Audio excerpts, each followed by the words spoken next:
Hey, welcome back to the Shimmy Show. Shimmy, your host, the guy that just can't shut up. Still haven't gone to bed yet. Here's one final topic I'm going to touch on before folding the laptop screen down here. I'm looking through my thumbnails here of. Oh, shut up, you.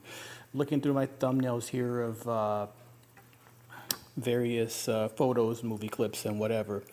And I see this one here with a book this one girl gave me, friend of mine. And I want to topic this show, since the book made me think of it, about platonic friendships, men and women relationships, or I should say long term platonic relationships. A better title for the show would be Platonic Friendships Suck and Long Term Platonic Relationships Are Not Healthy for Your Psyche. I might actually type that all out in the YouTube description. I don't know if it'll fit, but I'm sure going to try. I might have to truncate it a little bit. So, yeah, anyway, this book here, it's funny. I mean, I'm very actually fascinated whenever I receive books from girls, especially, because generally if somebody's giving you a book, they want to attempt to show you what they know or what they've learned through their eyes.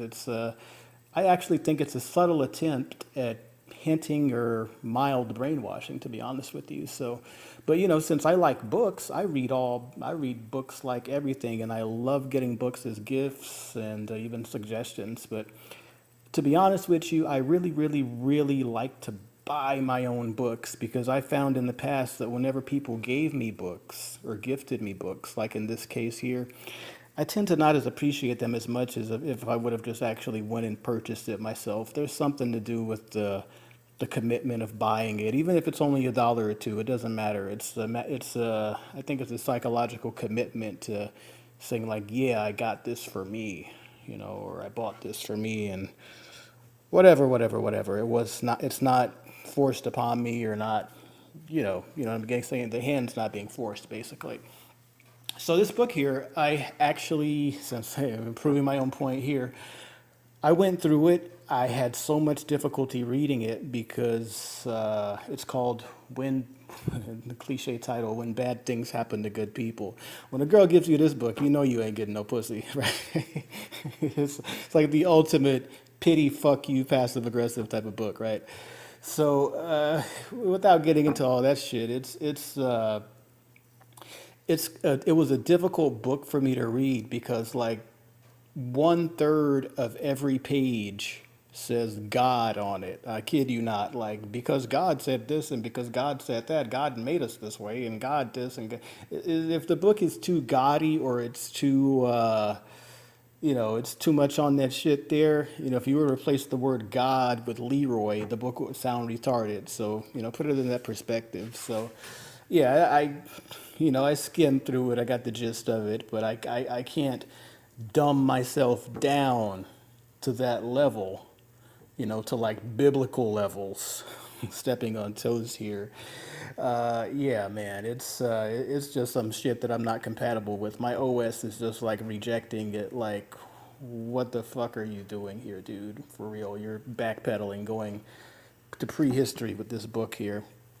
So anyway, yeah, about the platonic friendship thing. It's platonic friendships between men and women, no sex type of relationships, no intimacy, no fucking kissing, hand holding, any of that kind of shit. They're actually possible, but I think it's very damaging to the psyches of both parties involved, both men and women involved. It's not healthy, because we're not asexual beings.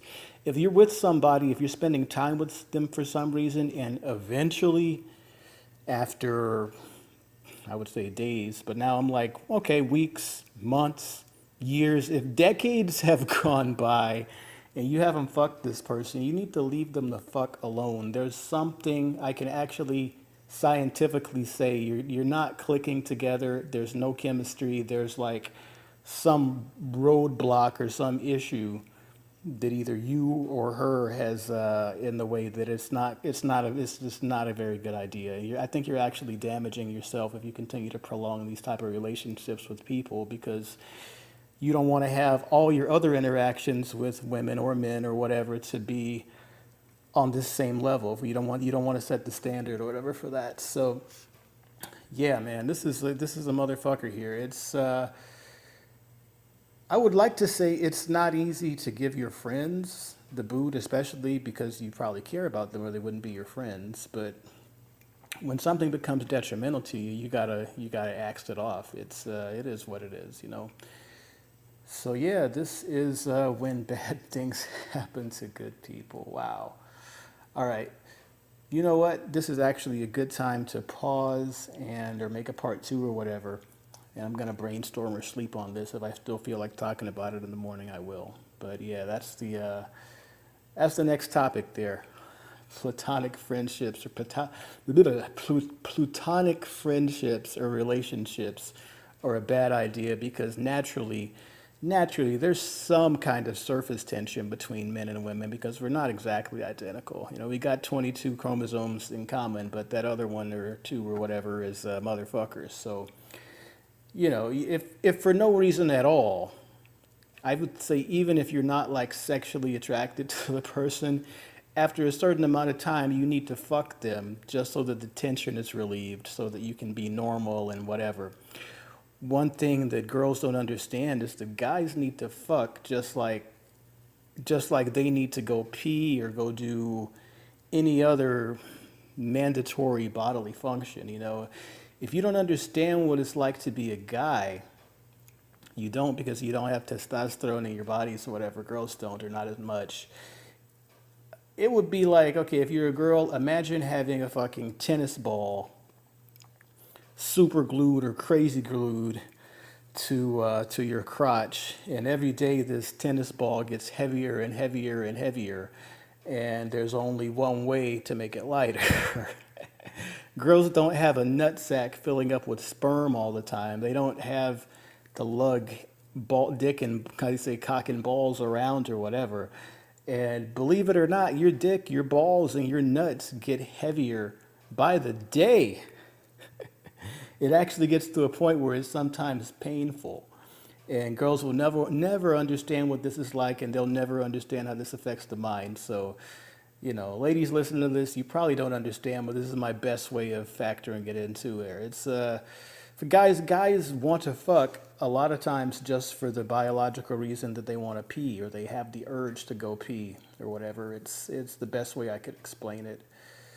You know, it's nothing to do with the relationships, attractions, all the other dials and knobs and levers and all that other shit. It's on a lot of levels, it's strictly biological. And men, they just can't really function. They can't think straight. They can't do a lot of tasks when their balls are like fucking swollen about to fucking explode. So, you know, there's always the argument, oh, you can go jack off. I jack off damn near every day. It's not the same as fucking a woman. It is not. It's, close your eyes if you want to and fantasize, but it ain't the same.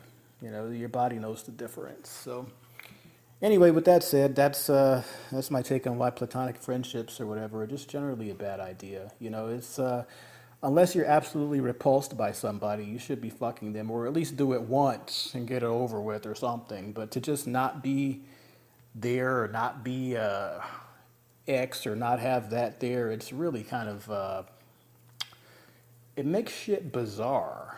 It's the best way I could put it because that's not normal. You know, these other, you know, everyone fucks other people. So when you don't fuck one person, it works both ways too. If I ever reject a girl, whatever, I always get the very cold, I'm not good enough, or wow, you did it with her, that kind of thing, whatever. So the same thing works both ways. It is what it is, you know. But I'm just saying, for any guys who are in this kind of position, if you ever find yourself in this position, it's good to have female friends, but it's also very good to fuck them all too, at least once. And there you go. So with that said, let me go to bed. Y'all have a good one. Shimmy signing out.